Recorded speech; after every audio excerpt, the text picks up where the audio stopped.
Olá, temos pela primeira vez que fazer reflexão sobre um fenômeno que há algum tempo já está ocorrendo, mas muito interessante e salutar para a democracia, que é a ascensão para o debate político público de uma direita conservadora. Isso é muito bom. Desses conflitos ideológicos, de pensamento, de ideias, irão surgir, com certeza, novos predicados para bem caminharmos politicamente daqui para frente. É assim que se forma uma nação, é assim que se prepara um povo, é assim que se instrui todos para o embate, o espaço político, o espaço público. E dentro desse contexto, estamos vivendo um ápice com relação ao vídeo em que o presidente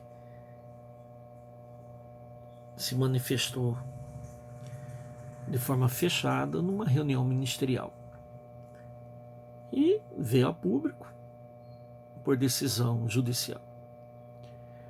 Então, as pessoas se apegam nisto, naquilo, e vão avançando no seu pensamento dialético, político. Isso é importante porque construímos assim a cidadania. Dentro dessa perspectiva, não é ruim sempre lembrarmos que o poder é um só.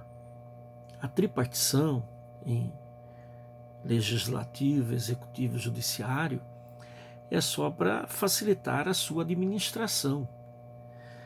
Então, a responsabilidade de quem detém o poder e a autoridade de que se reveste, ela vem de uma fonte só.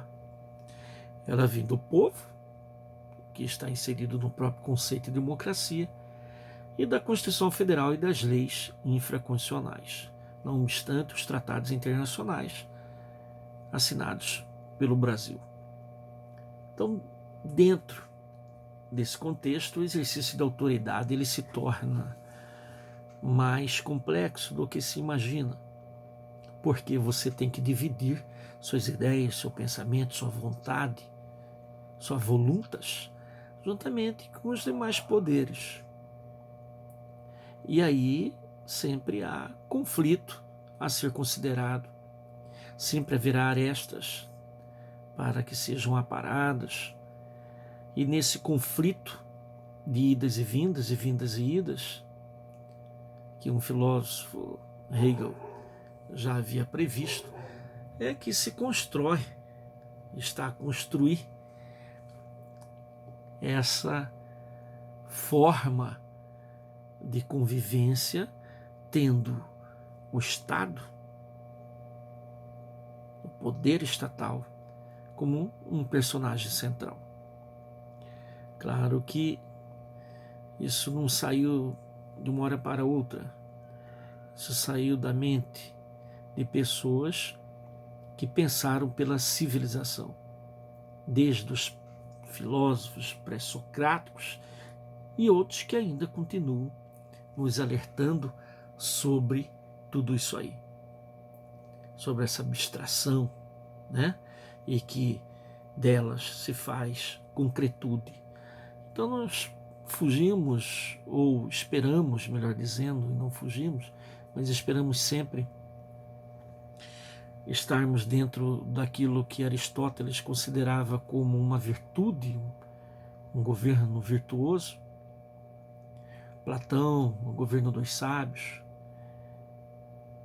E começamos ali, em termos de ideias, avançamos e terminamos onde? Terminamos em Rousseau, depois Hobbes, com a questão desse conflito imanente entre os seres humanos, entre as pessoas, que faz com que elas se sintam na ânsia e necessidade de criar o Estado através de um contrato rousseauiano, vamos dizer assim, contrato social, e que elas, dentro deste contrato, se coobrigam em dispor de parcela de sua individualidade, de sua liberdade, em prol de um ente, no caso o Estado,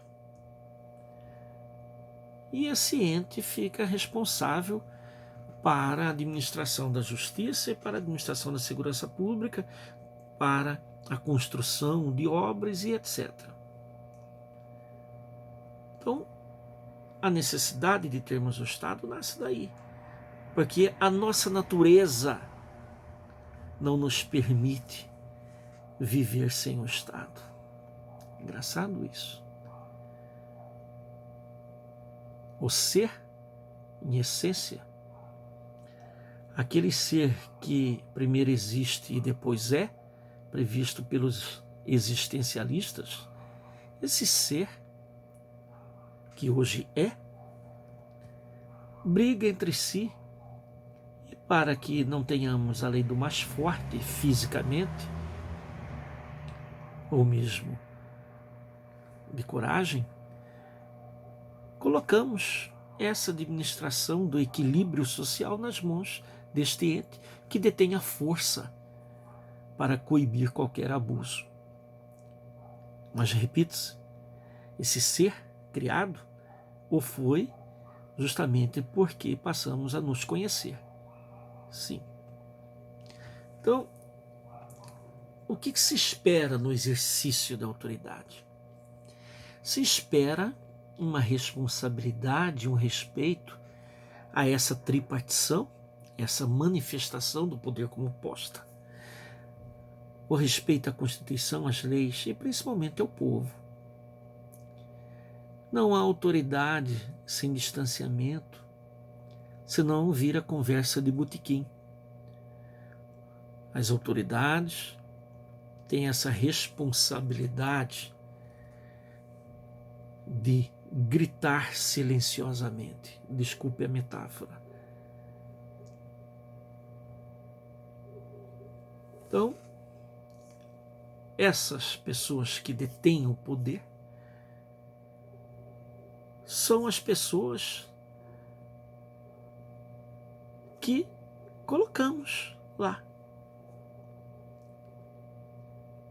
que estão legitimadas de alguma forma a resolver essas situações do dia a dia.